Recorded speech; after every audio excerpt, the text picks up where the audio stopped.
Olá, meus irmãos, a paz do Senhor. Nós damos início à nossa série de estudos. Nós tratamos primeiro da introdução à teologia e agora nós queremos tratar de mais uma das doutrinas fundamentais dos estudos teológicos da teologia sistemática propriamente dita. Nós vamos estudar hoje a doutrina de Cristo, a cristologia. E eu espero que aproveite bastante o nosso estudo, ele é feito com muito esmero e também de uma forma bem simplificada para que esteja ao alcance de todas as pessoas. O que normalmente as pessoas sabem sobre ele? Afinal, quem é Jesus? Talvez não no nosso meio, porque nós, os cristãos ortodoxos, nós temos noção da eternidade de Jesus, nós temos alguma noção acerca disso, de Jesus enquanto Logos divino, nós vamos tratar desse assunto com mais profundidade. Mas quando nós ouvimos as pessoas falarem de Jesus, nós percebemos que as pessoas tratam Jesus apenas como um personagem histórico, como um homem santo, como um homem sábio, como uma boa pessoa que esteve aqui na Terra. Porém, nós percebemos que as pessoas elas não têm noção nem profundidade naquilo que dizem acerca de quem é Jesus Cristo como Filho de Deus. Parece brincadeira, mas muitas pessoas pensam em Jesus, quando nós falamos da sua existência, pensam em Jesus a partir do momento que ele veio nascer ali da Virgem Maria. Porque é o que as pessoas sabem sobre Jesus Cristo. Contam a história do nascimento de Jesus, aquela viagem de Maria ali com José, montada ali no jumentinho, a história dela não encontrar nenhuma hospedaria e ela tem ali o seu bebê numa manjedoura. E essa história, como as pessoas contam, é cheia de detalhes que a própria Bíblia ela não exemplifica, né? A gente vê Jesus nascendo ali dentro de um estábulo e a gente não vê essa figura na Bíblia Sagrada. A gente não sabe ali se haviam animais ali dentro, né? Realmente. Quando a gente fala sobre os reis magos, as pessoas falam os 3 reis magos, mas a Bíblia mesmo não diz quantos eram os reis magos, né? E quer dizer que a gente vê que muita coisa que a gente sabe é apenas tradição, não se conhece dentro da palavra. Então, alguns entendem que Jesus ele passa a existir a partir do momento que ele nasce ali da Virgem Maria, o que é um grande engodo ali da parte das pessoas, porque o que se percebe é que as pessoas não conhecem Jesus Cristo de verdade. Para alguns, Jesus ainda está ali pregado na cruz, né? Está pregado na cruz. Para muitos, Jesus Cristo é, é Salvador, mas eles não compreendem essa noção de Jesus o Salvador. Então, quem é Jesus? Primeiro, Jesus ele é o nosso Deus que se fez carne, habitou entre nós, cheio de graça, cheio de verdade, como ensina a palavra de Deus nos seus evangelhos. Ele é não só o nosso Salvador, ele é o nosso Senhor. Ele é o Cordeiro de Deus que tira o pecado do mundo. Ele é aquele que carregou sobre si as nossas dores, sob as suas pisaduras nós somos sarados, como profetizou ali Isaías. Então, Jesus Cristo é o nosso Deus e o nosso Senhor, como declarou ali Tomé quando viu as chagas de Jesus Cristo, quando ele declara: Deus meu, Senhor meu. Então, Jesus ele é Deus, Jesus ele é eterno, Jesus é Senhor, Jesus é Criador, Jesus é Deus mantenedor, Jesus é parte ali da Santa Trindade, tá? Então, vamos dar continuidade e dentro desses aspectos aqui, os quais nós narramos, nós vamos esmiuçar eles um pouco mais. Essa humanidade de Jesus, né? Porque nós devemos lembrar, falar sempre de Jesus enquanto homem, falar da divindade de Jesus Cristo. Então a cristologia, ela vai ser o estudo da personalidade, história e doutrina de Cristo. É pensar Cristo como eterno. É pensar Cristo como parte fundamental da Trindade. Quem é a Trindade? Todo mundo conhece. Deus Pai, Deus Filho e Deus Espírito Santo. Nós vamos trabalhar a doutrina da Trindade, nós vamos entender como esse Deus, Jeová, o nosso Senhor, ele possui essas três pessoas, né? Três pessoas numa mesma substância na qual nós chamamos Deus. Essa é a definição ali de Trindade. E Jesus é parte dessa Trindade, logo Jesus é Deus. Sendo assim, ele é Deus encarnado, o eu sou. E essa expressão eu sou revela intrinsecamente a sua relação com o Deus Jeová. Acho que os irmãos lembram ali de quando os soldados vieram pegar Jesus Cristo, a mando das autoridades, e eles questionam: Tu és Jesus?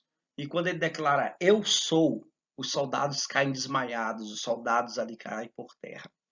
Eu gosto muito de lembrar desse texto, porque essa declaração eu sou é como se Jesus Cristo assumisse naquele momento a sua divindade. Ele assumisse ali por um momento a sua principal característica de ser o Deus Jeová. Naquele momento, quando ele declara eu sou, e a própria palavra eu sou traz o significado para o judeu de Jeová, revela que ele era Deus. E você vai ler o Evangelho de João, e em muitos momentos o Evangelho de João vai revelar essa expressão, vai mostrar Jesus se revelando como Deus, como Jeová, revelando que ele é o eu sou, como ele diz em João 6,35. Então Jesus declarou: Eu sou o pão da vida. Aquele que vem a mim nunca terá fome. Aquele que crê em mim nunca terá sede. Ele mesmo ainda declara e disse que vocês morrerão em seus pecados. Se vocês não crerem que eu sou de fato, morrerão em seus pecados. Quem é você? Perguntaram eles. Exatamente o que tenho dito todo o tempo, respondeu Jesus. João 8, 24 e 25.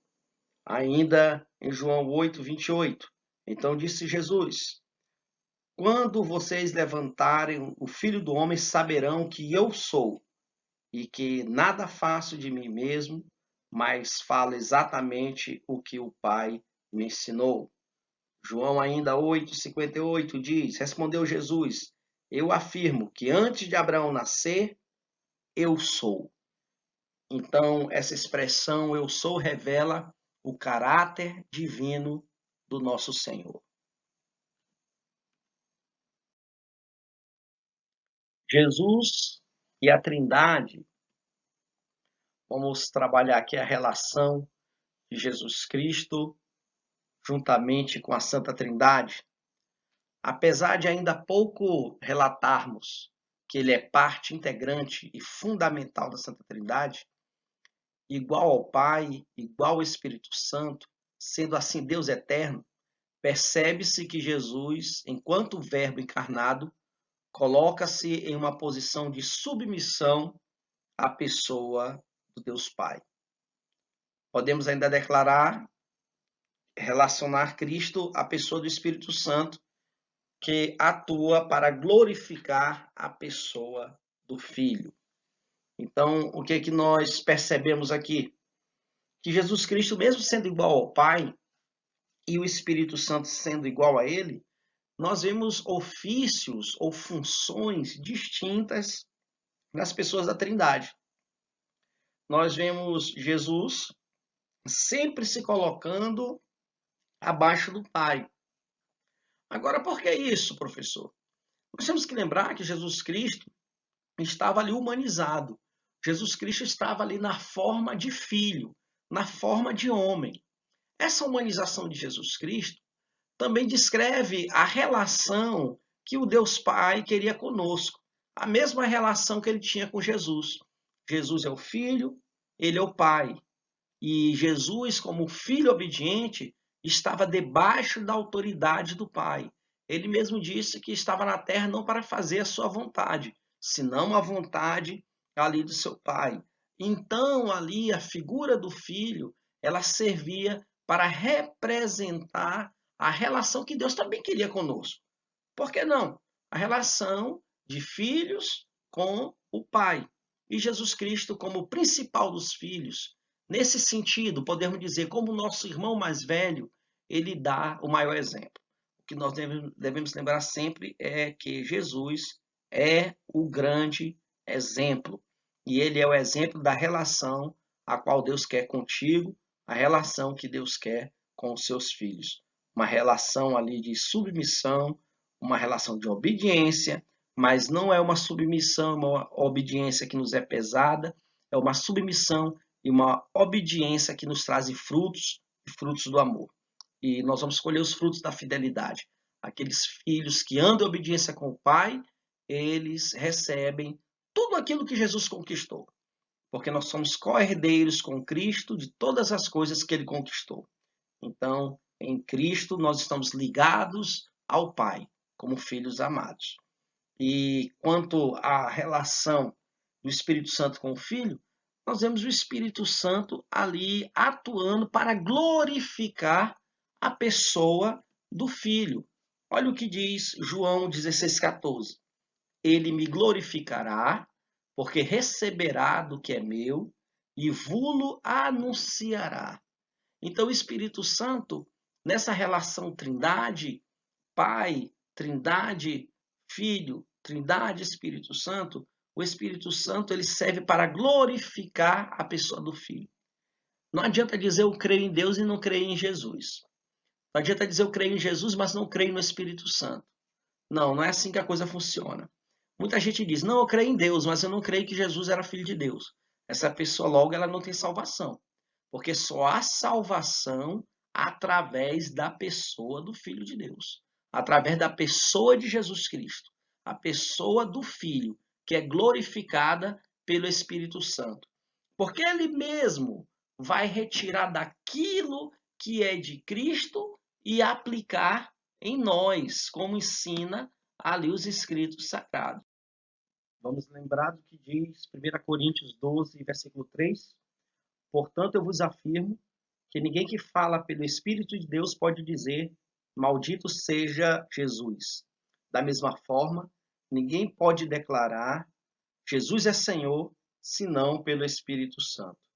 Logo a gente vê que a salvação ela é ligada através de Jesus Cristo, ela é dada por Jesus Cristo. Jesus Cristo que é glorificado pela pessoa do Espírito Santo. É o Espírito Santo que aplica a vida de Cristo no cristão, no servo de Deus, no Filho de Deus. Como Cristo é apresentado nos Evangelhos? Aqui nós temos um mistério que se relaciona também ali ao Antigo Testamento.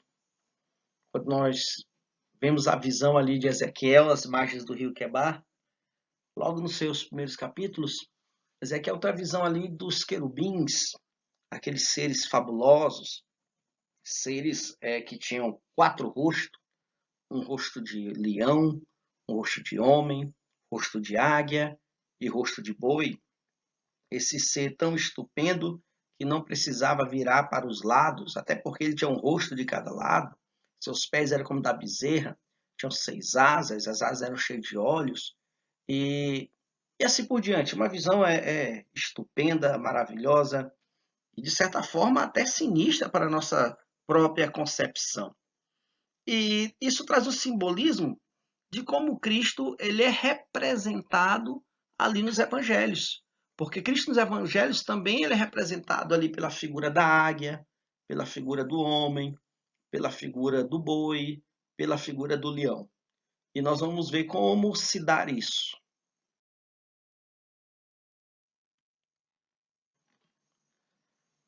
Como Cristo é apresentado, então? O evangelista Mateus tinha como destinatário, o público-alvo, os judeus. E o que os judeus esperavam ali? Desde o Antigo Testamento era anunciado, desde o Antigo Testamento ali era profetizado. Os judeus esperavam ali o rei dos reis, né? Esperavam ali o seu rei, eles esperavam ali o seu Messias, eles esperavam ali o novo Moisés. Vocês lembram ali em Deuteronômio 18, onde Moisés ele diz que Deus levantaria outro ali que falaria como ele, né? Que falaria ali as suas palavras, que profetizaria um outro profeta como Moisés, né? E Jesus nesse contexto ele é visto como o novo Moisés.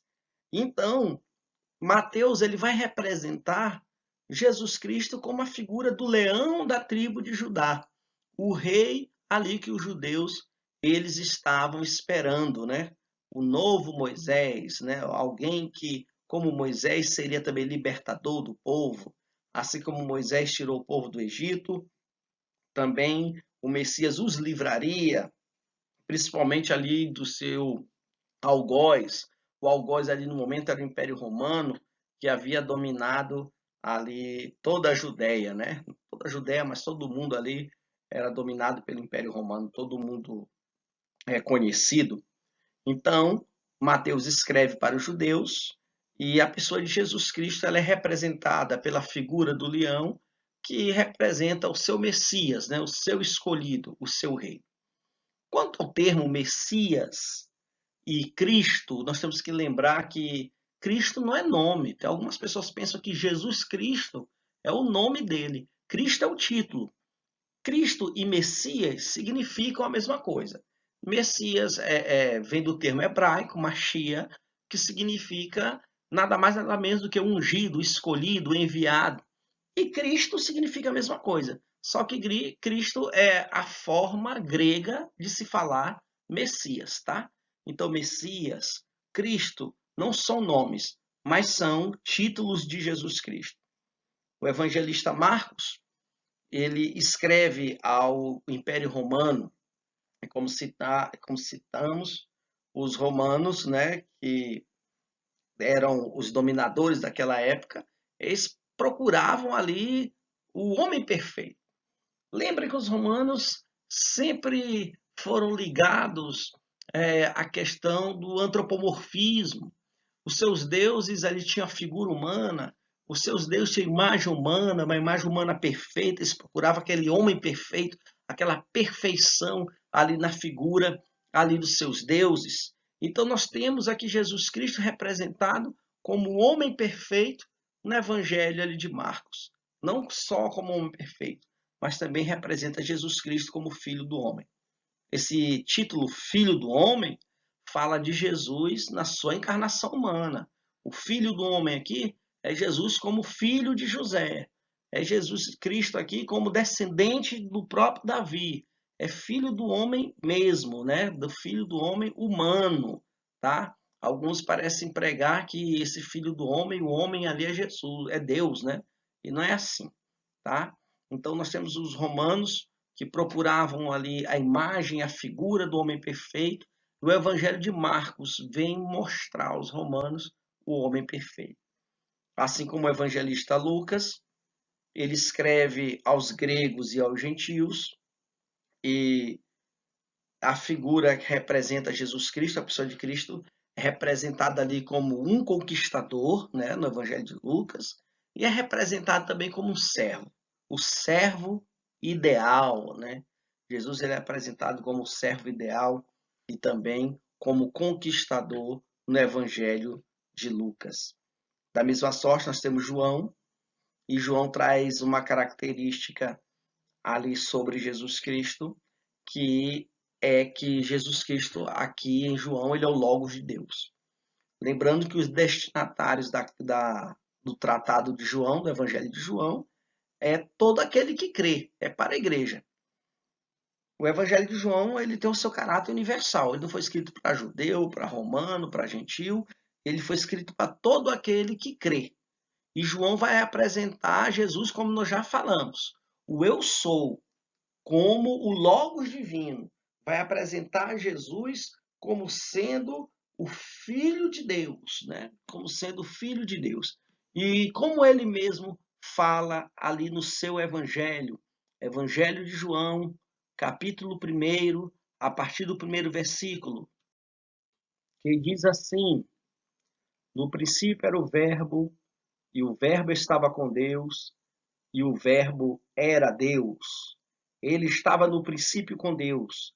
Todas as coisas foram feitas por ele, e sem ele, nada do que foi feito se fez.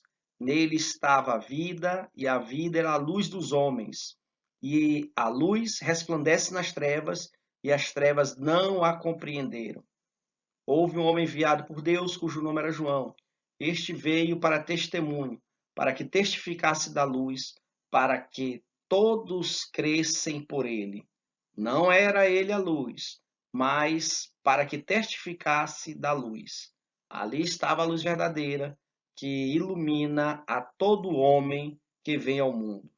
Estava no mundo, e o mundo foi feito por ele, e o mundo não o conheceu. Veio para o que era seu, e os seus não o receberam. Mas todos quantos o receberam, deu-lhes o poder de serem feitos filhos de Deus, aos que creem em seu nome. E aqui João revela Jesus como a figura da águia, a figura da águia, a figura do divino, a figura das alturas. Mateus pode ter representado Jesus como rei, como a figura do leão. Marcos pode ter representado Jesus como o homem perfeito. Lucas pode ter representado ele como o boi, o servo, né? Um servo ideal, um servo forte. Mas João, ele revela Jesus Cristo como Filho de Deus, como enviado do céu, o Deus mantenedor. Jesus é o eu sou. Jesus é o Logos de Deus. O que é o Logos? A verdade de Deus, a palavra de Deus, o Logos de Deus que criou todas as coisas. Esse é